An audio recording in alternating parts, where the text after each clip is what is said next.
In a little less than a year, the financial crisis reached a new level and spread to the whole country. In the countryside, the situation was alarming, worse than that of the cities. Wheat went down 50% in value. The spectacular fall in farm prices hit farmers hard, and their produce became unsellable. There were millions of tons of food, but no one could afford to buy. Farmers could no longer pay their debts, were thrown off their land, and took to the roads.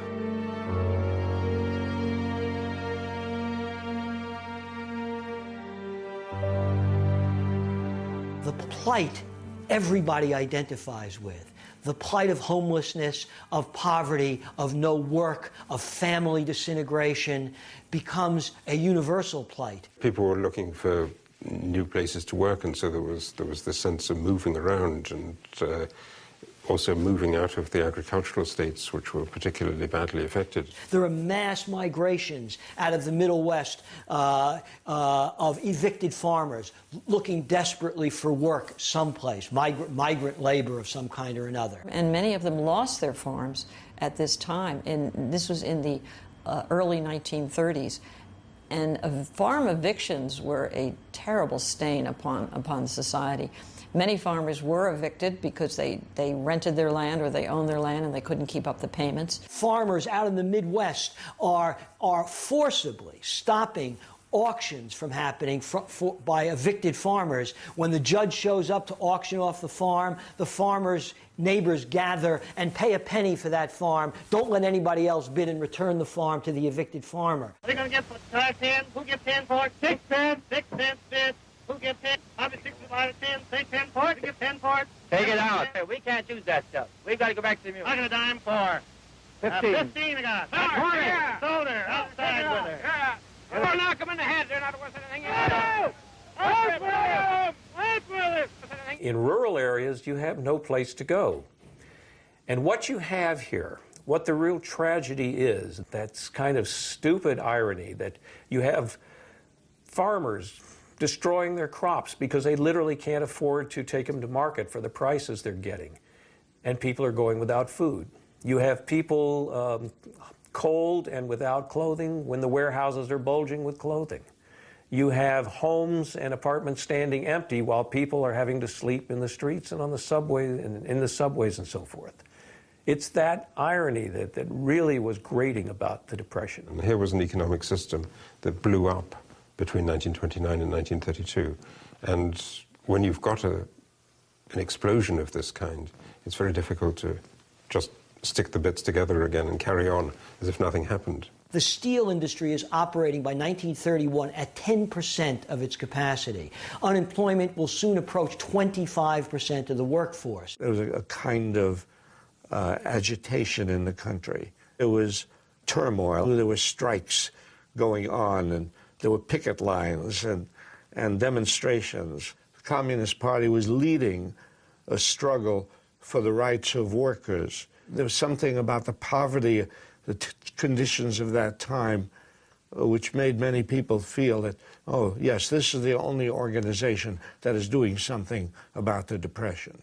All the social insurgencies of the 1930s, whether they are anti-monopoly movements or farmer labor independent political parties, have a heavy quotient of progressive and radical militants. The labor movement in the 1930s is inconceivable without the vital role played by militant cadre from the Communist Party and the Socialist Party. Alors à partir de là, un cycle s'enclenche, c'est un cycle de répression. Et en fait, la violence va apparaître, il va y avoir des manifestations, il va y avoir des morts, il va y avoir tout ça. Mais il n'y a pas du tout de vraie révolte. Et il va donner lieu à des images chocs, à des révoltes sporadiques. À Dearborn, là où Ford a licencié les 3/4 de ses salariés, il y a eu des émeutes où là aussi, la police tire sur les manifestants.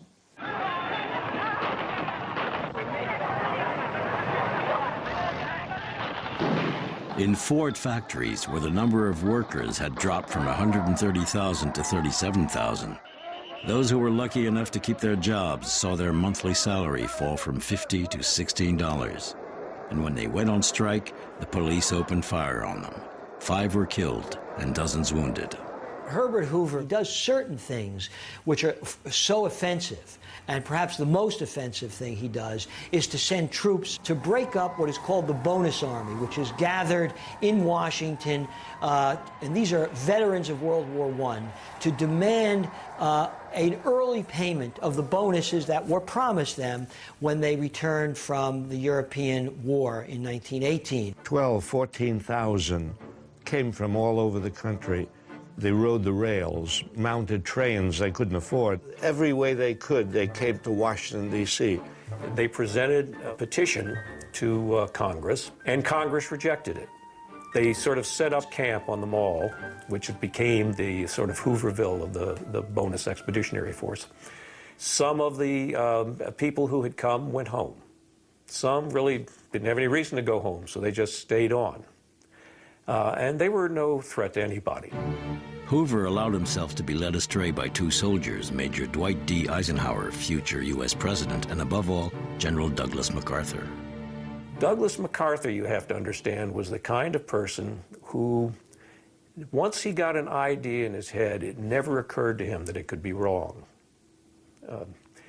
And he got the idea in his head that these people represented a grave threat to the Republic, that they might somehow storm Congress or do something. I mean, these were families. It's not that they're not just an army, they're not armed or anything. And he began to put this to Hoover. And finally, MacArthur persuaded him that this was indeed a threat. And Hoover sent out the military to shoot at them. It was disastrous. Under General MacArthur's command, 4 cavalry platoons, an infantry column equipped with bayonets and gas masks, and 6 tanks attacked and set fire to shacks.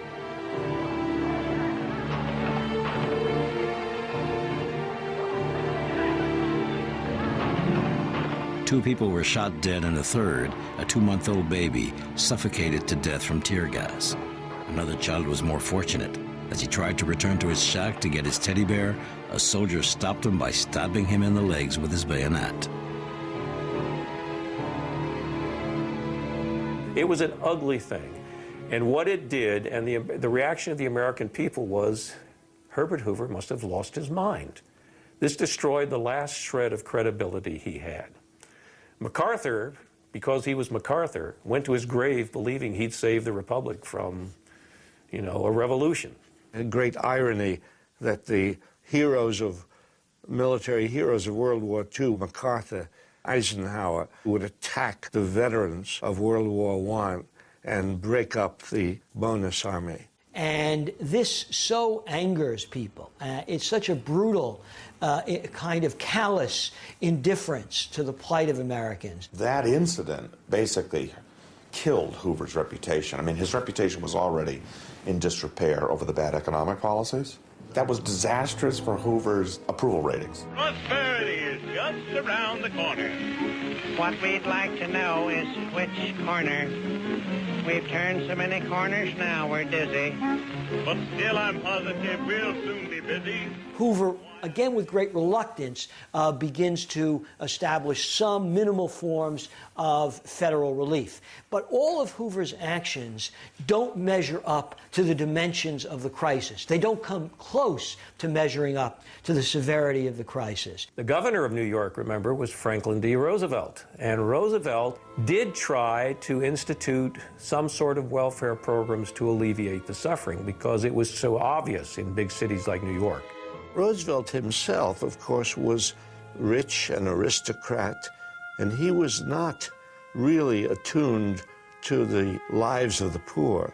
His wife, Eleanor Roosevelt, she actually went into poor districts and she saw how people lived. She had seen with her own eyes the conditions of the poor, how much poverty there was and how much distress there was made known to Roosevelt, not directly, but from his wife.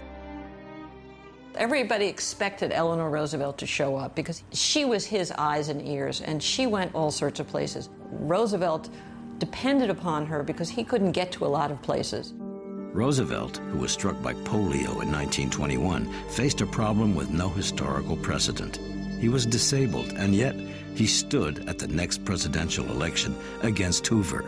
He had promised he would to millions of underprivileged who were awaiting upon him like the Messiah. There's a poem called Waiting on Roosevelt.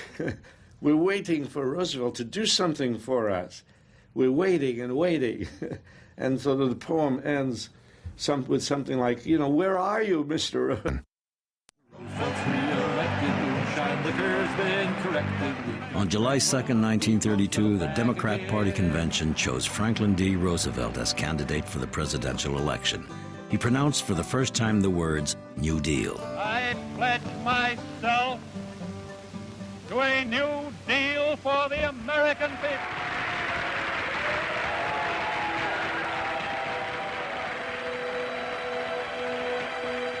In this dramatic context, the elections in November 1932 had symbolic significance. Roosevelt promised to curb the devastating effects of the 1929 crash with measures such as the reform of the banking system, the assurance of a healthy currency, and economic and social aid.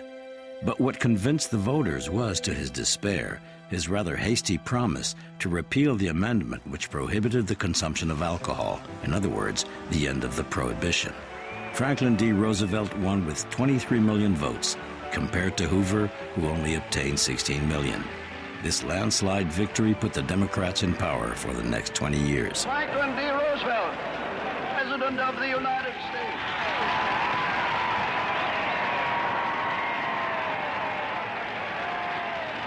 Let me thank you again and tell you that I hope to see you all very soon and bid you an affectionate good night. In November 1932, the United States had just elected Roosevelt. Meanwhile, Germany was at crossroads in its destiny. The economic crisis threw many worried, desperate Germans into Hitler's arms. The capital repatriated to the U.S. brought him instant success. They're not going to put a painter in Bismarck's chair, Roosevelt commented. J'ai encore souvenir très précis d'un certain nombre de champs hitlériens et des drapeaux à croix gammée vraiment partout. Tout d'un coup, on se retrouve devant les hitlériens qui siègent d'ailleurs au Reichstag en uniforme, qui dans la rue commencent à battre les gens et la terreur commence à s'installer dès l'automne 1932. The anxiety, the fear, the scapegoating that naturally accompanies this kind of economic desperation had been abroad in the land in Germany for many years, now becomes even more popular, and then looking for scapegoats for the collapse. Communists, Jews. Mon père est donc directeur d'une clinique pédiatrique, professeur à l'université, franc-maçon, électeur, père de famille et juif. Et Hitler l'a réduit à l'état de juif. Il a été chassé de l'université et j'ai été battu en classe comme petit juif. Cela dans la cour de l'école, ça n'a pas laissé de traces, mais c'était très sensible. Les Allemands se sont convaincus que seule la pureté de la race pouvait être une solution à leur problème. Dans l'idée d'Hitler, les Juifs étaient le poison à abattre. Il faut un bouc émissaire, il faut tuer l'autre. On peut voir comment une théorie du bouc émissaire, tout simplement, peut se mettre en place. Ce sont les Juifs qui étaient responsables parce qu'ils incarnent le capitalisme mondial et que donc forcément ils étaient aux côtés de l'Amérique. Hitler faisait moins de 2% des voix en 1929. Donc il faudrait une extraordinaire concomitance d'événements pour qu'il passe de 2% à 33% entre 1929 et 1933. On dit souvent que les chômeurs ont amené Hitler au pouvoir, c'est absolument pas vrai. Quand on regarde leur vote, et même celui des ouvriers, c'est plutôt les classes moyennes qui ruinaient, déboussolées, et qui ont voté pour Hitler. I think there's no question that the economic collapse, the global economic collapse of that period is responsible, heavily responsible for the rise of Hitler.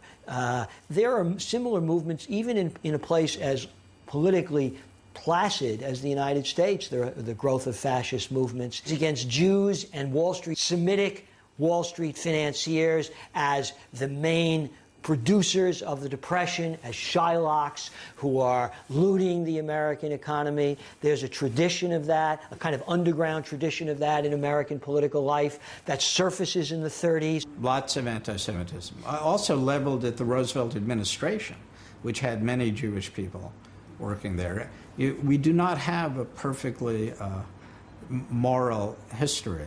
There are famous Americans who actually give voice to anti-Semitic sentiments. Henry Ford, who's an American icon, he's an American hero. He's Hitler's hero, too. Hitler actually has a photograph of Henry Ford in his headquarters in Berlin or someplace. And the reason for that is that Ford, during the 1920s, had written a series of articles that became a book, a bestseller, called The International Jew. And it was about how Jewish financiers were conspiring to undermine the American heartland. They were also spreading a kind of promiscuous culture, a kind of decadent culture. They were the purveyors of movies, lascivious movies and sexy novels, and they were behind bootleg liquor and scandals of all kinds. And Ford talks about this kind of international Jewish conspiracy to undermine hard-working, frugal, productive America. And he's enormously popular. Ford could have probably run for president and maybe won in the mid-1920s. There were movements everywhere. There were very sensible people who had pretty ideas that were no longer sensible.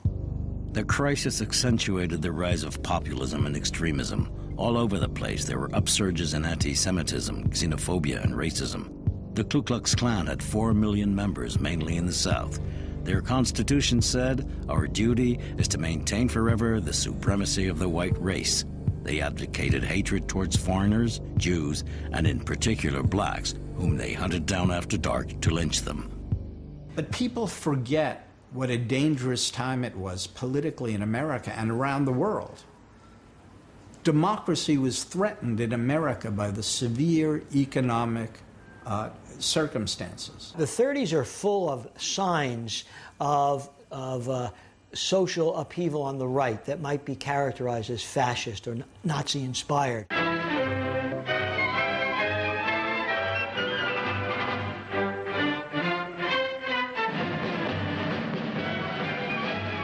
This procession of Nazi demonstrators did not take place in Germany, but in Central Park, New York.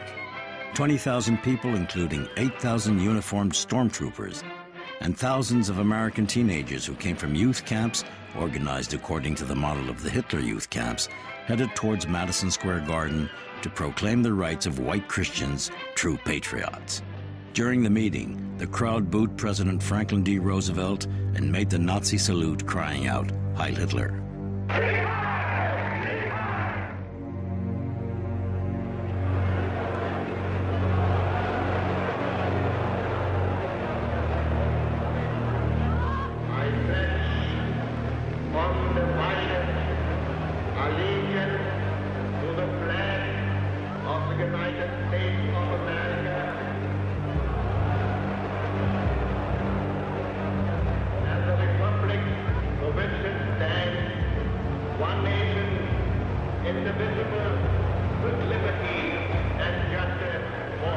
They begin to parade in the streets, and they begin to beat up people in the streets, suspect people, Jews, immigrants. For the first time in a very long time, there was a serious possibility of some kind of dictatorial government, some kind of ideological overthrow of democracy. I think it was probably a real possibility.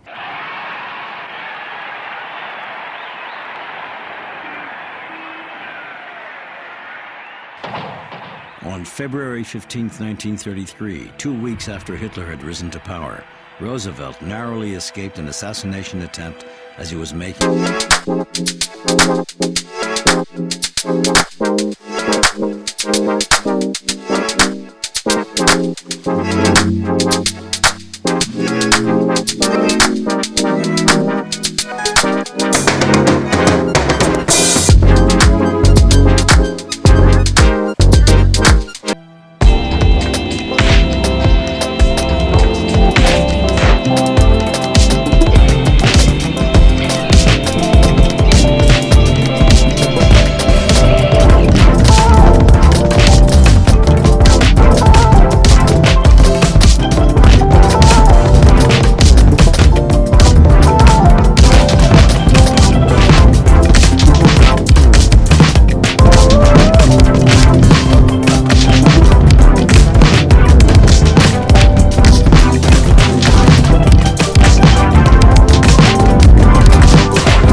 only thing we have to fear is fear itself.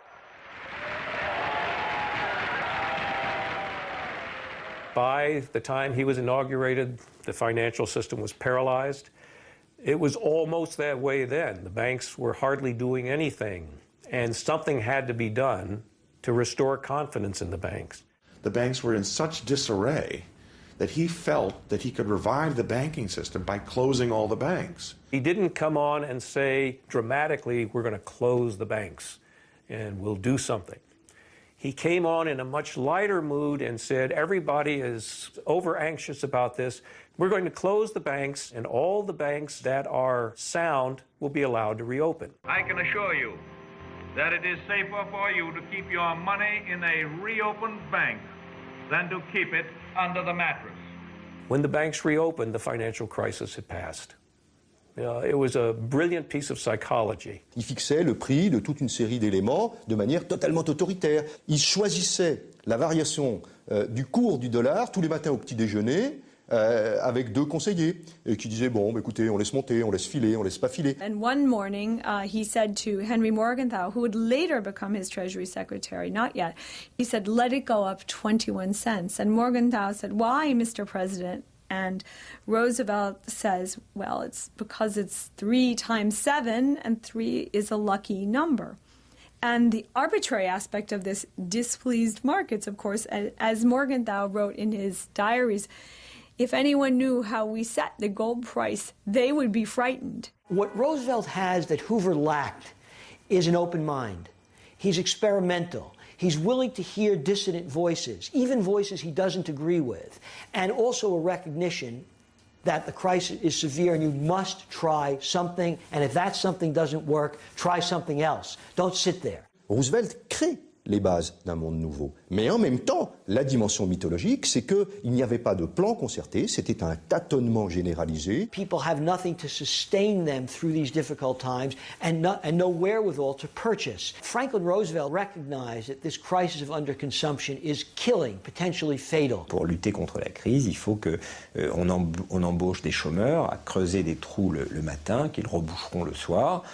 Peu importe l'utilité sociale de cette embauche, ce qui compte, c'est de restaurer la capacité à consommer des agents qui, sinon, peuvent tout simplement dégringoler toute la pente de la crise. Roosevelt a très bien su se saisir d'une certaine mythologie des États-Unis, et c'est ça son mérite. Ceux qui sont valides, on leur donne une pelle, on leur demande de faire des routes, et le talent de Roosevelt, ça a été de trouver des slogans, mais aussi un choix politique. C'est l'homme de la rue, le common man, qui devient véritablement le noyau de la coalition de Roosevelt, et c'était pas du tout la coalition de Hoover. Hoover était, lui, le représentant du monde des affaires. After the banks, Roosevelt decided to clean up Wall Street, as he had promised to do so in his New Deal. So there's absolutely no doubt that there was a real New Deal. We had new regulations to stop the kinds of financial shenanigans that had caused the crisis. To head the Securities and Exchange Commission, Roosevelt chose Joseph Kennedy, the father of the future President of the United States.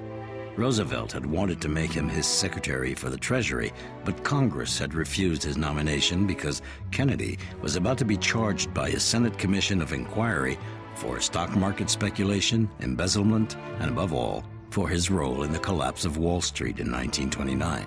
He becomes a major funder of his campaign, and Roosevelt shocks the nation by appointing Joseph Kennedy, of all people, to be the first chairman of the SEC. Well, who better to watch the market?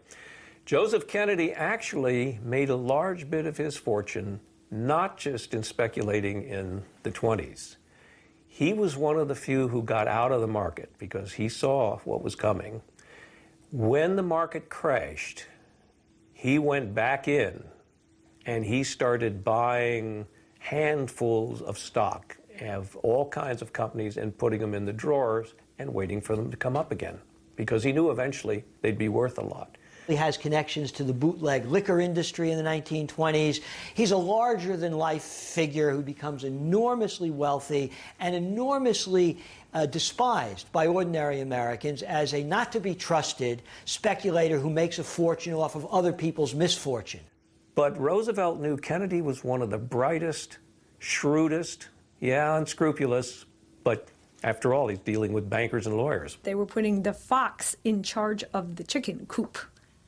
That was criticism. But the president had reasons for doing that, which is he said Mr. Kennedy knew all the tricks. He knew Wall Street. He knew the games. He knew the backstories. He knew all of that. He knew where the bodies were buried. Kennedy, as the first SEC chairman, was known himself for being somewhat of a swindler and a fraud. But to me, it's not inconsistent with what the SEC stands for. What the SEC stands for is an agency that permits and institutionalizes and exonerates fraud instead of fighting it. So the fact that Kennedy headed the SEC was actually quite a... Roosevelt's naivety and lack of tact were sometimes surprising. To a group of young workers who had volunteered to finally have something to eat, he declared, I wish that I could take a couple of months off from the White House and come down here and live with them, because I know I'd get full of health the way they have. The only difference is that they've put on an average of about 12 pounds apiece since they got here, and I'm trying to take off 12 pounds. Roosevelt was good in reassuring people.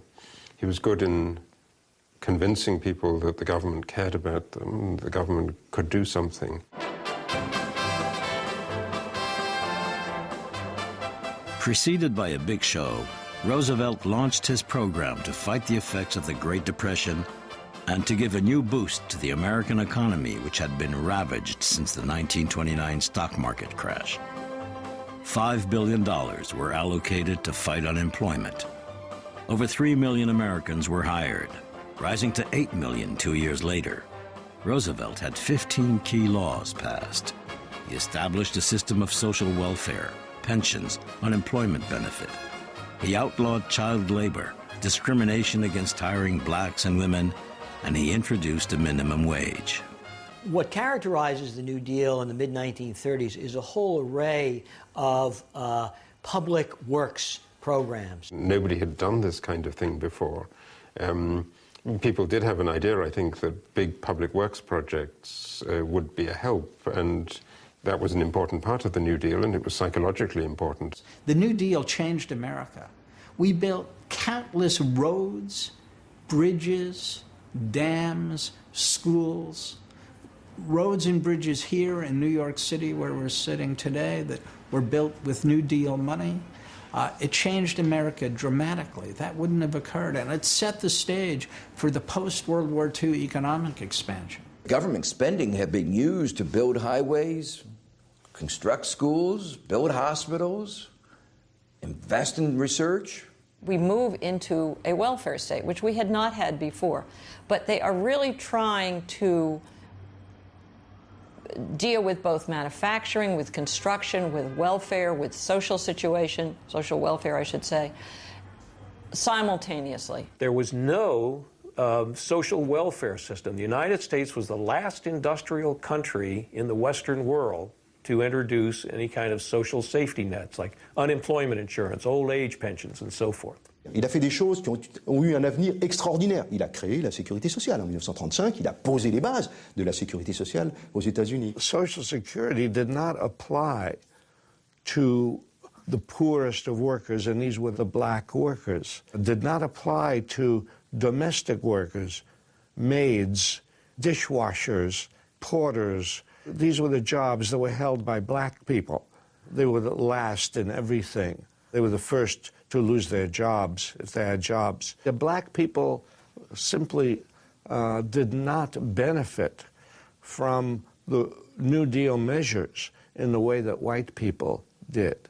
African Americans were in the same position as other Americans, but worse, because they had been worse to begin with, and comes the Depression, the situation is extremely difficult. The old unions had no black people. They only had skilled workers, and the black people were not the skilled workers. They were not allowed into the unions. One of the reasons there is such a disparity in income and wealth in the 20s is because unions are so weak.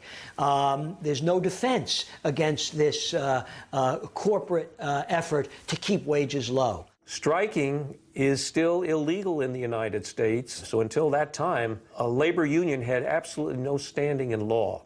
All of that changes in the 1930s. A whole series of social uprisings in the 1930s move America's political spectrum to the left and has an enormous impact on Roosevelt himself. Supported by public opinion, Roosevelt set up the right to union representation for all American workers. It was an absolute revolution. But its implementation met with the reticence of the business world and company heads. Strikes and factory sit-ins occurred in many firms to protest about the bosses' refusal to recognize the unions. But the bosses finally gave in, as industry was at a standstill.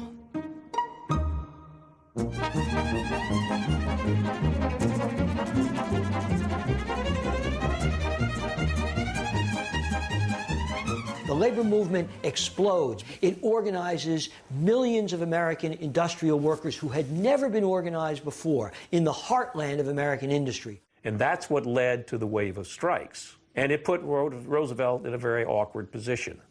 And I don't think he regretted any of that, but it did make recovery that much more difficult. There was a general strike in San Francisco, the whole city tied up.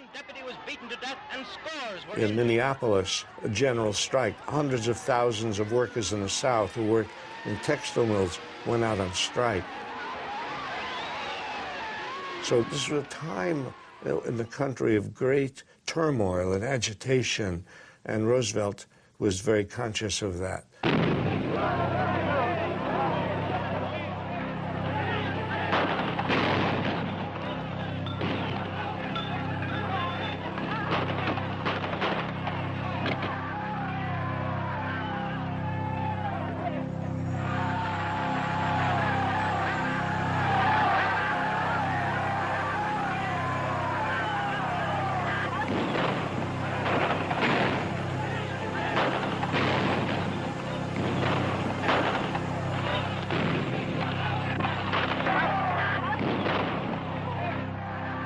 The government of the New Deal supported the bosses, even when the latter had broken the new laws.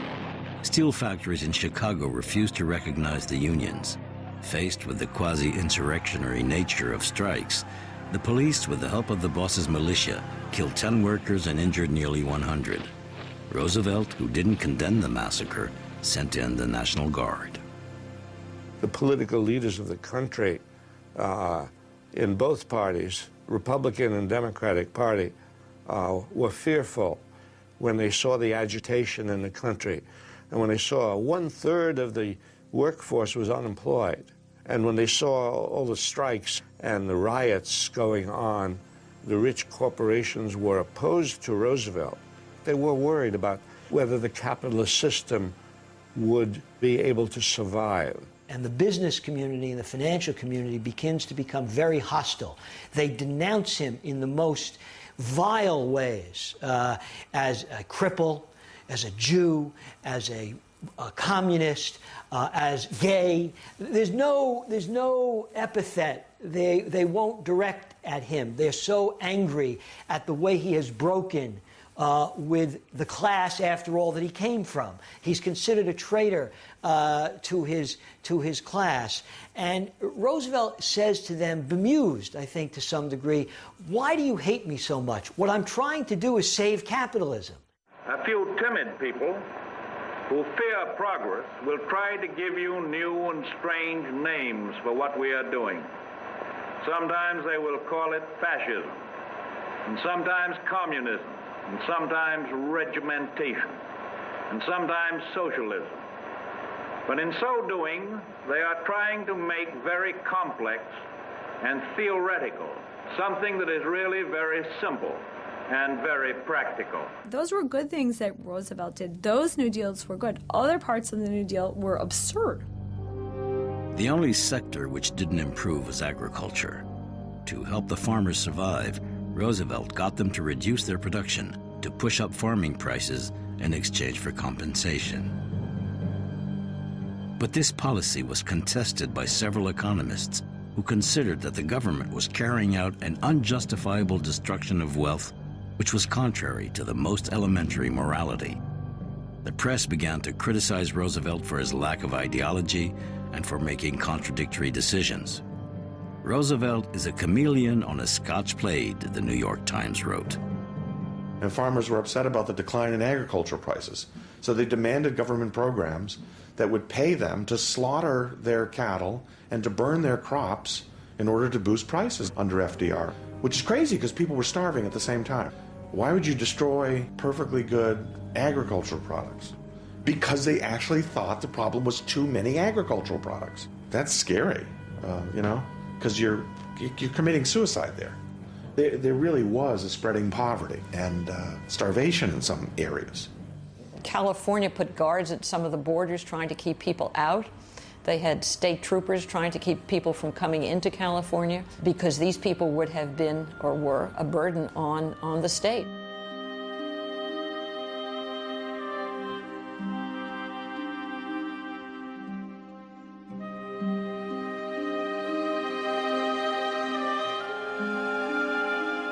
You could literally see the Depression etched in the faces. That's one of those wonderful photographs of people like Walker Evans and others. You can see the torment. It's like a cancer that ate at the spirit of the American people. And one of the famous pictures of the Depression is of the migrant mother that was taken in a pea farm in California. She was a migrant worker coming from another part of the country with her children.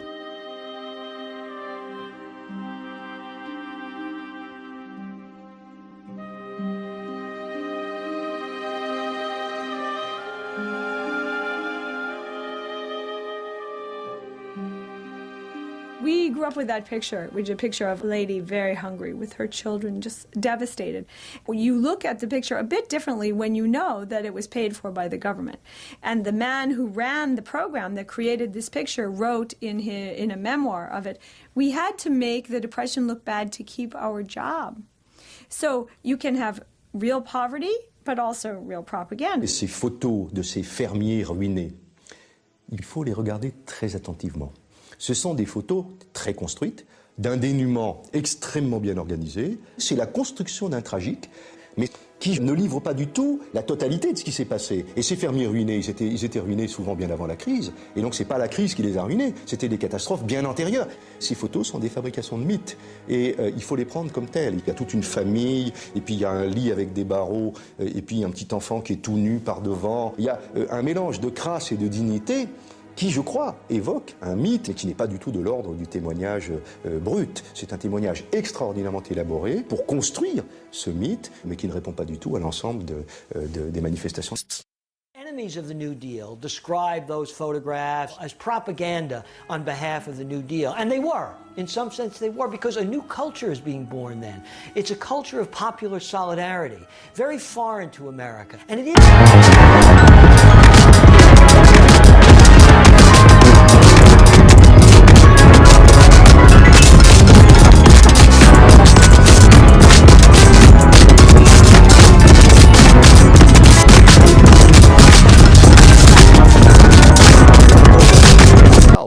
Many people. It put millions of people to work. It gave jobs to 6 million people. It gave work to hundreds of thousands of young people. Was it perfect? No. Were some of the programs bad? Yes, unquestionably. But that's never been in doubt. The New Deal succeeded and failed at pulling the country out of the Great Depression. And the economy does actually recover. I don't mean recover back to the levels it didn't, but employment fall, factories start up again, people are, thanks to New Deal legislation, able to own their own homes again or to be able to meet their mortgage payments. There was a sharp rise in the economy, a sharp expansion, and by 1937, the GDP, the total income of the country, was back to the 1929 level after a very sharp fall in the first 4 years. So there was a recovery. What happened in 1937 is fascinating. Roosevelt listened to a small group of economists in making the claim that you better cut back government spending. So Roosevelt started cutting back on the New Deal, cutting back on the expenditures. And no wonder, as we contracted the expenditures, the economy started weakening. What happened? back into recession, and unemployment rate went up again. And there was another depression within a depression in the 1936 to 1937 period. So it's simply not true to say that the New Deal ended the Great Depression. It deepened and prolonged it. What ended the Depression is a depressing thing in itself, I suppose, but what ended the Depression was the rapid buildup of military spending because of the growing threat of war in Europe. Once you begin to get a military buildup, suddenly you have more jobs than you have people. You go from massive unemployment and massive underutilization in the economy to full tilt overnight. Tout d'un coup, du jour au lendemain, l'Amérique décide que les usines Ford, etc., vont fabriquer des tanks et des jeeps. Il n'y a plus une seule voiture qui sort.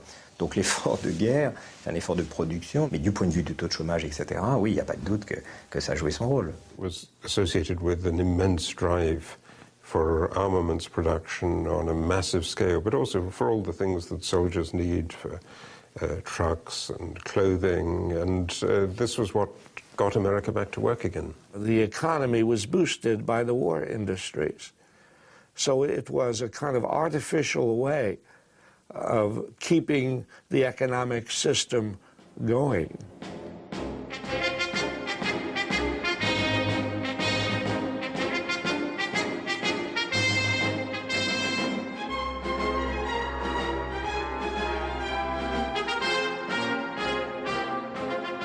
None of Roosevelt's efforts managed to restore American industry to its level prior to Black Thursday. It was the war in Europe which kick-started U.S. industry. The Great Depression was over.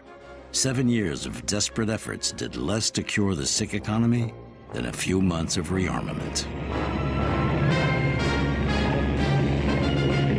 Some people have made the wrong conclusion from that and said you need military expenditures to emerge from a downturn.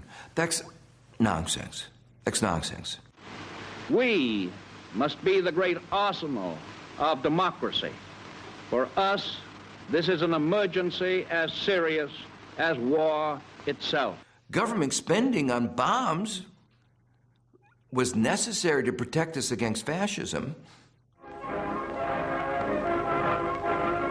In March 1938, the German army occupied Austria without firing a single shot.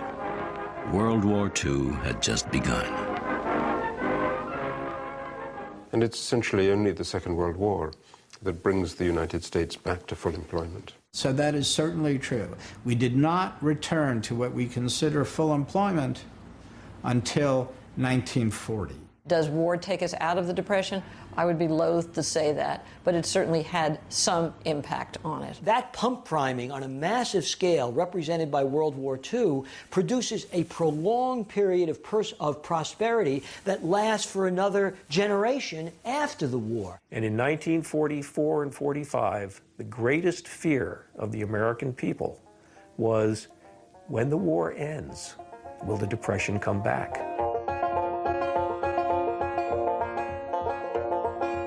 2 million bushels of North African grain, resold to Germany for Swiss francs, paid for by a consortium of banks with a deal in futures that the stock exchange unloads for coffee from Brazilian uplands, destined for Paris before the whole deal sinks. The checks, written in indelible inks, outrace Atlantics, winter hurricanes, our benefactors, 3 trusts they compete for honor, glory, power, and of course, profits where all happiness is contained.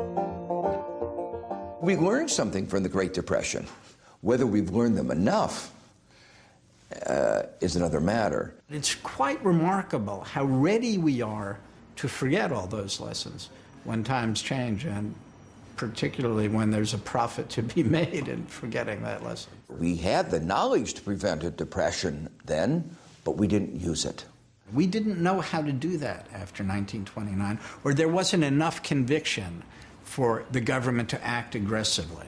Et c'est le côté troublant de l'expérience Obama. Qu'est-ce que c'est Obama? C'est Roosevelt 2 ans plus tôt. Alors on pourrait dire c'est formidable. Voilà quelqu'un qui va relancer, faire beaucoup plus vite que Roosevelt ce que Roosevelt avait à peu près fait, Oui, mais qui il a pris dans son équipe? Ben, il a pris des gens. Alors, il y a le côté novateur, c'est le côté écologique, le côté... Alors là, il a mis même carrément un prix Nobel comme ministre, et ça, c'est fabuleux. On voit très bien une ouverture très grande là. Et puis, du côté économique, pour n'inquiéter personne, il a mis les responsables qui étaient pris la main dans le sac avant. Et pour la même raison, il n'a pas eu le culot de nationaliser les banques américaines. Donc, je pense qu'il y a quand même beaucoup à dire sur les plans de sauvetage qui finiront, par produire leurs effets, parce qu'on sait qu'on reviendra sur l'ouvrage jusqu'à ce que ça marche. Mais on a perdu quand même beaucoup de temps. Cette crise, elle a commencé au cours de l'été 2007, on est en 2009, elle n'est toujours pas réglée. And just like the savants of the 1920s, these folks turned out to be fatally wrong. We're never going to have another crash, we're never going to have another depression. And they were both wrong, of course. They had tools they could have implemented and they did not. It was, among the tragedies was this adoption of a damaging ideology as a cover for allowing the financial industry to do virtually anything they wanted, and for allowing, and mostly motivated by men and women who found a way to make a fortune and claim they were doing good for the nation. The wealth of the richest 1% of the country has increased enormously, and the gap between rich and poor has become very, very great. And that's exactly what happened in the 1930s. We do need a new deal. The old New Deal was a New Deal that worked for the period of the time. It was a reaction to the Great Depression. The world changed enormously in 75 years. We are much wealthier now than we were then. But we have not shared the fruits of that wealth equally. The level of greed simply rose. It was accepted. And greed became a very important part of the financial overreaction, the financial speculation that led to this disaster. We allowed the banks to exploit the poorest Americans. Millions of Americans are losing their homes and with it their life savings. They were preyed on. There was predatory lending. We knew it was going on. It's an unfair system. Those who are poor have nobody to defend them. We live in a world with an enormous amount of resources, and yet a world in which 1 billion people live under $1 a day, and 40% of the world live probably under $2 a day. I continue to think that we will be able to reform, for instance, the international economic institutions. I realize the important role that a reformed international economic institutions can play. I'm not sure whether I'm a realist or an optimist when I say that I think that I know I'm a realist to say that they need to be reformed. I'm not sure I'm a realist when I say that they will be reformed.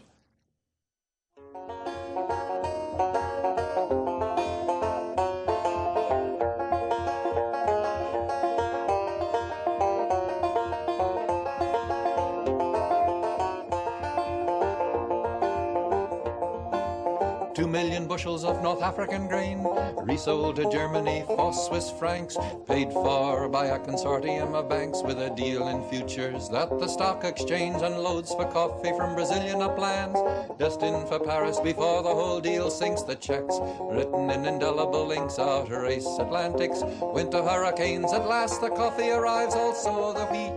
Needless to say, the deal was a success. Who can deny that all of us have gained? Our benefactors, three trusts they compete for: honor, glory, power, and of course profits where all happiness is contained.